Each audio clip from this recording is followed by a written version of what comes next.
নমস্কার বন্ধুরা, বাঙালির ঘরকন্যায় সকলকে স্বাগত। আজকে আমি একটা রেসিপি তৈরি করতে চলেছি। এটা খুবই হালকা পাতলা এবং স্বাস্থ্য উপযোগী। এখন তো পটল প্রায় শেষ হতেই চলেছে, ফুলকপির আগমন ঘটে গেছে।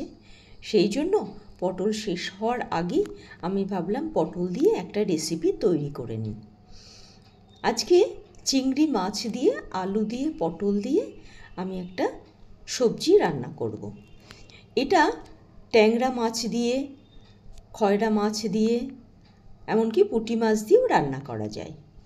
আমি এখানে নিয়েছি গোটা 10 চিংড়ি মাছ, মাঝারি সাইজের। এটাকে ভালো করে ধুয়ে পরিষ্কার করে নিয়েছি।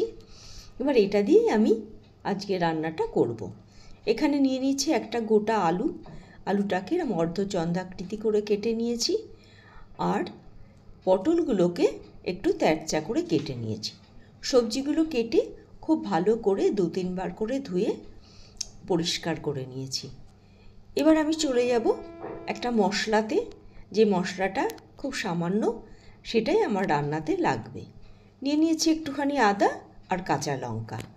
এবার এটাকে মিক্সিং জারের মধ্যে দিয়ে সামান্য একটু জল দিয়ে একটা পেস্ট তৈরি করে নেব।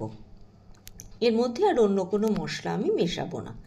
এখানে পেঁয়াজ, রসুন এসব কোনো কিছুই দেব না, শুধু আদা আর কাঁচা লঙ্কা আর তার সঙ্গে একটুখানি গুঁড়ো মশলা দিয়ে আজকে রান্নাটা করব।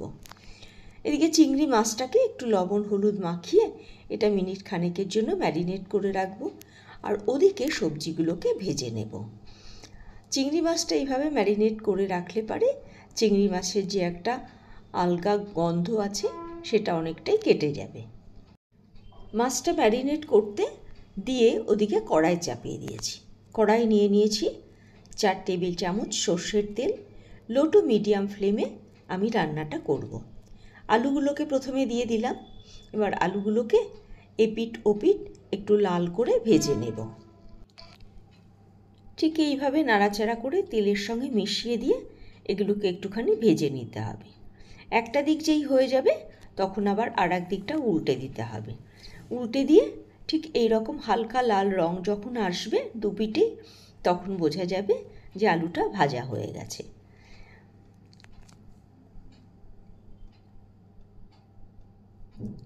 আলুগুলো মোটামুটি 25% এতে সিদ্ধ হয়ে যাবে, আর বাকিটা যখন তরকারি রান্না করা হবে তখন সিদ্ধ হয়ে যাবে।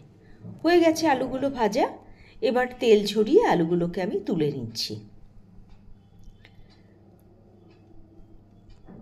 এবার এই তেলের মধ্যে আমি কেটে রাখা পটলগুলোকে ভেজে নেব।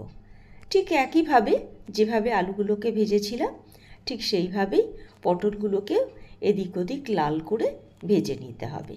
ঠিক ওইভাবেই উল্টে পাল্টে পটলগুলোকে নাড়াচাড়া করলে পারে পটলগুলো কিন্তু হালকা লাল রং চলে আসবে, তখন ওগুলো ভাজা হয়ে যাবে। এক পিঠটা হয়ে গেছে, আবার আর এক পিঠটা উল্টে দিচ্ছি। এইভাবেই দু পিঠটা একটু লাল করে ভেজে নেব।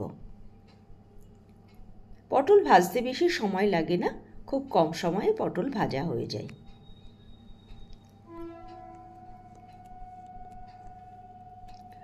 হয়ে গেছে ভাজা।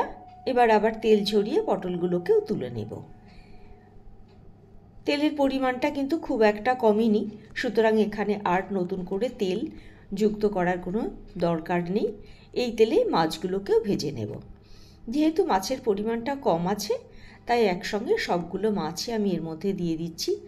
আর চিংড়ি মাছ ভাজতে বেশি সময় লাগে না, এটা খুব কম সময়ের মধ্যে মিনিট খানেকের মধ্যেই কিন্তু এটা ভাজা হয়ে যায়। এক পিঠটা যেই হয়ে যাবে আবার উল্টে দিতে হবে। উল্টে দিয়ে ও পিঠটাও এইভাবে ভেজে নিতে হবে। চিংড়ি মাছ তেলে দেওয়ার সঙ্গে সঙ্গেই একটা লাল রং চলে আসে। এইভাবে উল্টে নিলাম। উল্টে নিয়ে দু পিঠটা এভাবে ভেজে নেব। ভেজে নিয়ে আবার এটাকে আমি তেল ঝরিয়ে তুলে নেব। এই রান্নায় আমি কোনো ফোড়ন দেব না, সরাসরি রান্নাটাকে আমি করব। অর্থাৎ তেলের মধ্যেই যে তৈরি করে রাখা মশলা সেটা আমি দিয়ে মশলা কষিয়ে রান্নাটা করব। এখানে কোনো ফোড়নের ব্যবহার আমি করব না। এবার দিয়ে দিলাম আদা আর কাঁচা লঙ্কার পেস্টটা। এবার এর মধ্যে সামান্য পরিমাণে একটুখানি জিরে গুঁড়ো, সামান্য পরিমাণে একটুখানি ধনে গুঁড়ো, পরিমাণ মতো লবণ আর হলুদ। ব্যাস এইটুকু মশলা, এর থেকে আর বেশি কিছু এর মধ্যে আমি ব্যবহার করব না। এবার এটাকে খুব ভালো করে নাড়াচাড়া করে কষিয়ে নিতে হবে। মশলা থেকে যখন তেল ছাড়তে শুরু করবে তখন বোঝা যাবে মশলা কষানোটা হয়ে গেছে। এবার আমি এখানে পরিমাণ মতো জল দিয়ে দেব। জলটা দিয়ে তারপরে এটাকে ঢাকা দিয়ে আমি ফুটতে দেব। আগে কিন্তু সবজি দেব না, আগে মশলাটা জলের সঙ্গে ভালো করে ফুটে যাবে, তারপরে আমি সবজিগুলোকে ব্যবহার করব। রান্নাটা ভীষণ সহজ আর ভীষণ সুস্বাদু। এই রান্নাটা যে কোনো মাছ দিয়ে করলে পারে, বিশেষ করে ছোটো মাছ, তাহলে কিন্তু অপূর্ব স্বাদের হয় এবং প্রত্যেকে পছন্দ করবে। আর আবারও বলছি, ভীষণ স্বাস্থ্য উপযুক্ত এই খাবারটা। হয়ে গেছে, জলটা ফুটে গেছে। এবার আমি এর মধ্যে দিয়ে দেব ভেজে রাখা সবজিগুলো। সবজিগুলো দিয়ে আমি মিনিট 2 এটাকে আবার রান্না হতে দেব। আবার যেটুকুনি সিদ্ধ বাকি আছে সেটুকু সিদ্ধ হয়ে গেলে পারে তারপরে আমি এর সঙ্গে মাছটাকে ব্যবহার করব। হয়ে গেছে মিনিট 2। এবার ঢাকনাটা খুলে দেখে নিচ্ছি, একদম সবজিটা পুরো ফুটে গেছে। এবার এর মধ্যে ভেজে রাখা মাছগুলোকে দিয়ে দিচ্ছি। মাছগুলো দিয়ে আবার মিনিট 2 এটাকে ঢাকা দিয়ে ফুটিয়ে নেব।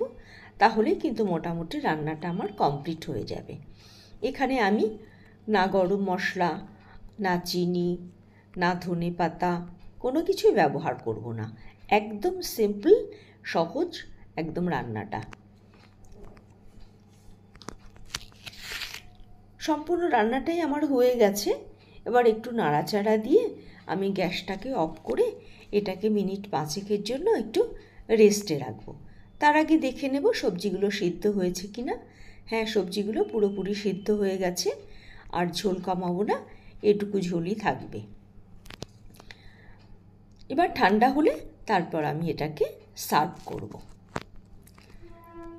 সকলকে অনেক ধন্যবাদ আমার ভিডিওটা সম্পূর্ণ দেখার জন্য। যারা আমার চ্যানেলে নতুন এসেছো তাদেরকে অনুরোধ করব অবশ্যই একটা লাইক, শেয়ার এবং সাবস্ক্রাইব করবে। যারা ফেসবুক থেকে দেখছো তাদেরকে অনুরোধ করব অবশ্যই আমার পেজটাকে ফলো করবে। দেখো কত সুন্দর হয়েছে এই রান্নাটা, এবং সত্যি আবারও বলছি ভীষণ উপাদেয়। এটা বাচ্চা বড় প্রত্যেকে কিন্তু পছন্দ করবে। তাহলে এইভাবে রান্না করে আমাকে জানিও তোমাদের কার কেমন লেগেছে। সকলে ভালো থাকবে, সুস্থ থাকবে, আর আমার ভিডিও দেখে অবশ্যই মতামত দেবে কার কেমন লেগেছে। আর একটা অনুরোধ করব, কি কোথা থেকে দেখছো সেটা যদি একটু আমাকে জানাও, তাহলে আমি আরও বেশি খুশি হব। আজকের ভিডিও তাহলে এখানেই শেষ করছি, আর দীর্ঘায়িত করব না।